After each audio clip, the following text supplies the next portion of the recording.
ಆನೆ ಕಾರ್ಯಾಚರಣೆ ಬಗ್ಗೆ ನಿನ್ನೆ ಉಸ್ತುವಾರಿ ಮಂತ್ರಿಗಳು, DF, ಪೊಲೀಸ್ ಕಮಿಷನರು ಎಲ್ಲ ಹಿರಿಯ ಅಧಿಕಾರಿಗಳ ಜೊತೆ ಚರ್ಚೆ ಆಗಿದೆ.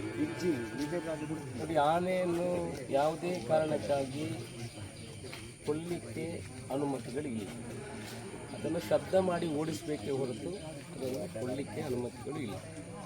ಈಗ ಫಾರೆಸ್ಟ್ ಇಲಾಖೆಯವರು ಸುಮಾರು ಒಂದು 30-40 ಜನರ ತಂಡ ಸುಮಾರು ಒಂದು ವಾರದಿಂದ ಅದನ್ನು ಟ್ರ್ಯಾಕ್ ಮಾಡುವ ಮುಖಾಂತರ ವಾಪಸ್ಸು ಕಾಡಿಗೆ ಕಳಿಸಲಿಕ್ಕೆ ಪ್ರಯತ್ನ ಮಾಡ್ತಾ ಇದ್ದಾರೆ. ಆದರೆ ಇವತ್ತು ಇದು ನಮ್ಮ ಕಟ್ಟಡದ ಹತ್ತಿರ ಬಂದು ಜನ ವಸತಿ ಇರುವ ಜಾಗದಲ್ಲಿ ಕಾಣಿಸ್ಕೊಂಡಿದೆ. ನಿನ್ನೆವರೆಗೆ ಒಂದು ಆನೆ ಅಂತ ಆಯಿತು, ಇವತ್ತು 2 ಆನೆಗಳು ಕಾಣಿಸ್ಕೊಂಡಿವೆ. ಸೊ ಈಗ ಪೊಲೀಸು ಮತ್ತು ನಮ್ಮ ಫಾರೆಸ್ಟ್ ಡಿಪಾರ್ಟ್ಮೆಂಟ್ನವರು ಟ್ರ್ಯಾಕ್ ಮಾಡ್ತಾಯಿದ್ದಾರೆ. ಪಟಾಕಿ ಹೊಡೆಯುವ ಮುಖಾಂತರ ಅದನ್ನು ರೀಟ್ರ್ಯಾಕ್ ಮಾಡಲಿಕ್ಕೆ, ಅಂದರೆ ವಾಪಸ್ಸು ಫಾರೆಸ್ಟಿಗೆ ಅರಣ್ಯಕ್ಕೆ ಕಳಿಸಲಿಕ್ಕೆ ಪ್ರಯತ್ನವನ್ನು ಮಾಡ್ತಾ ಇದ್ದಾರೆ. ನಾನು ನಿನ್ನೆ DFO ಹತ್ರ ಪರ್ಸನಲ್ ಆಗಿ ಮಾತಾಡಿದ್ದೀನಿ. ಫೈನಲ್ ಸೊಲ್ಯೂಷನ್ ಅಂದರೆ ಅರವಳಿಕೆ ಕೊಟ್ಟು, ಅಂದರೆ ಟ್ರೈನ್ಡ್ ಆನೆಗಳನ್ನು ತರಬೇಕು, ನಮ್ಮ ಕುಶಾಲನಗರದಿಂದ ಮಾವುತರನ್ನು ತರಬೇಕು. ಅದರ ಮುಖಾಂತರ ಹೋಗಿ ಅದನ್ನು ಅರವಳಿಕೆ ಕೊಟ್ಟು ಅದನ್ನು ಇಲ್ಲಿಂದ ಶಿಫ್ಟ್ ಮಾಡುವಂಥ ಕೆಲಸಗಳು ಆಗಬೇಕು.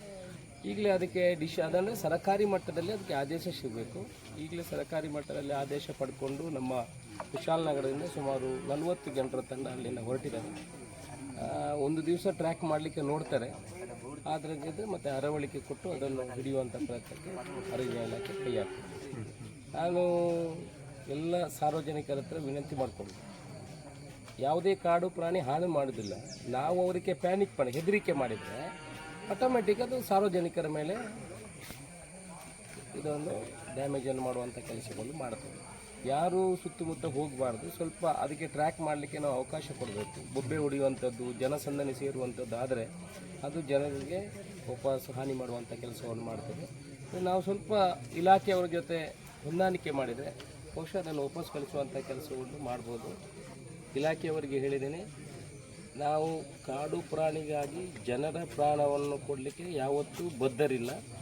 ಅಂಥ ಸಿಚುವೇಶನ್ ಬಂದರೆ ನೀವು ಅಡ್ವಾನ್ಸ್ ಡಿಸಿಷನ್ಗಳನ್ನು ತಗೊಳ್ಬೇಕು. ಅದಕ್ಕೆ ಯಾವುದೇ ವಿಚಾರಗಳು ಇಲ್ಲ. ಅದರಿಂದ ಇವತ್ತು ಫುಲ್ ಟೀಮ್ ಏನು ಬರ್ತಾ ಇದೆ, ಅವರು 1-2 ದಿವಸದಿಂದ ಟ್ರ್ಯಾಕ್ ಮಾಡಿ ವಾಪಸ್ ಕಳಿಸುವಂಥ ಕೆಲಸ ಮಾಡ್ತಾರೆ. ಮತ್ತು ಕಾಡು ಪ್ರಾಣಿಗಳು ಒಮ್ಮೆ ದಾರಿ ತಪ್ಪಿದರೆ ಅಷ್ಟು ಸುಲಭವಾಗಿ ಅದನ್ನು ಫಾರೆಸ್ಟಿಗೆ ರೀಟ್ರ್ಯಾಕ್ ಮಾಡಲಿಕ್ಕೆ ಸ್ವಲ್ಪ ಕಷ್ಟ, ಸಮಯ ತಗೊಳ್ತದೆ. ಈಗ ಕೆಲವು ಕಡೆ ಈ ಹಿಂದೆ ಆಗಿರುವಂಥ ಇನ್ಸಿಡೆಂಟ್ಗಳು ನನ್ನೇ DFO ಅವರು ನಮಗೆ ಹೇಳಿದ್ದಾರೆ. 1.5 ತಿಂಗಳು 2 ತಿಂಗಳು ಇದ್ದದ್ದು ಇದೆ. ಆದರೆ ಅದು ಏನು ಹಾನಿ ಮಾಡಿಲ್ಲ. ತಿಂತದೆ, ಬರ್ತದೆ, ಹೋಗ್ತದೆ. ಆದರೆ ಸ್ವಲ್ಪ ಹಾನಿಯನ್ನು ಮಾಡ್ತದೆ. ಯಾರ್ಯಾರಿಗೆ ಕೃಷಿಕರಿಗೆ ಹಾನಿಯಾಗಿದೆ, ಬಾಳೆ ಗಿಡ, ತೆಂಗಿನ ಮರ ಈ ಥರ ಹಾನಿಯಾಗಿದೆ, ಅದಕ್ಕೆ ಪರಿಹಾರ ಕೊಡುವಂಥ ಕೆಲಸವನ್ನು ಇಮಿಡಿಯೇಟ್ನೂ ಕೂಡ ನಾವು ಮಾಡ್ತೀವಿ. ಜನರ ಸಹಕಾರ ಬೇಕು. ಅಲ್ಲಲ್ಲಿ ಈಗ ನಿನ್ನೆ ಮೊನ್ನೆ ಏನಾಗಿದೆ ಅಂದರೆ ಅದು ಹೋಗುವ ರೀತಿಯಲ್ಲಿತ್ತು. ಆದರೆ ಸುತ್ತಮುತ್ತದಿಂದ ಜನಗಳು ಪಟಾಕಿ ಹೊಡೆಯುವ ಮುಖಾಂತರ ಅದು ವಾಪಸ್ ಅದಕ್ಕೆ ದಿಕ್ಕು ತಪ್ಪಿದೆ, ಪುನಃ ಈ ಕಡೆಗೆ ಬರುವಂಥದ್ದಾಗಿದೆ. ಬಹುಶಃ ಇವತ್ತು ಇನ್ನೂ ಒಂದು 100-150 ಜನರ ತಂಡ ಹಾಸನದಿಂದ ಹೊರಟಿದ್ದಾರೆ, ನಮ್ಮ ಸುಳ್ಯದಲ್ಲಿರುವವರು ಹೊರಟಿದ್ದಾರೆ, ಮತ್ತು ಮಾವುತರು ಕೂಡ ಕುಶಾಲನಗರದಿಂದ ಹೊರಟಿದ್ದಾರೆ. ಇದನ್ನು ಟ್ರ್ಯಾಕ್ ಮಾಡುವಂಥ ಕೆಲಸ ಮಾಡ್ತೀವಿ. ಜನ ಏನು ಹೆದರಬೇಕಂತೆಲ್ಲ, ಆದರೆ ಮಕ್ಕಳು ಮತ್ತು ಶಾಲೆಗೆ ಹೋಗುವವರು ಬಾಕಿಯವರು ಆದಷ್ಟು ಜಾಗರೂಕತೆ ಆಗಿರೋದು. ಪ್ರಾಣಿ ಅದಕ್ಕೆ ಏನಂತ ಗೊತ್ತಾಗೋದಿಲ್ಲ. ಪ್ರಾಣಿಗಾದರೆ ಎಲ್ಲಾದರೂ ಬಂದು ಡ್ಯಾಮೇಜ್ ಮಾಡ್ತದೆ. ಅದರಿಂದ ಜಾಗೃತರಾಗಿರೋದು ಒಳ್ಳೆಯದು. ಆದಷ್ಟು 1-2 ದಿವಸ 3 ದಿವಸ ಒಳಗೆ ಅದನ್ನು ಇಲ್ಲಿಂದ ಯಾವುದೇ ಒಂದು ವಿಧಾನದಿಂದ ಅದನ್ನು ಕೊಂಡೋಗುವಂಥ ಕೆಲಸವನ್ನು ಇಲ್ಲಿಂದ ಸ್ಥಳಾಂತರ ಮಾಡುವ ಕೆಲಸವನ್ನು ಮಾಡ್ತೀವಿ.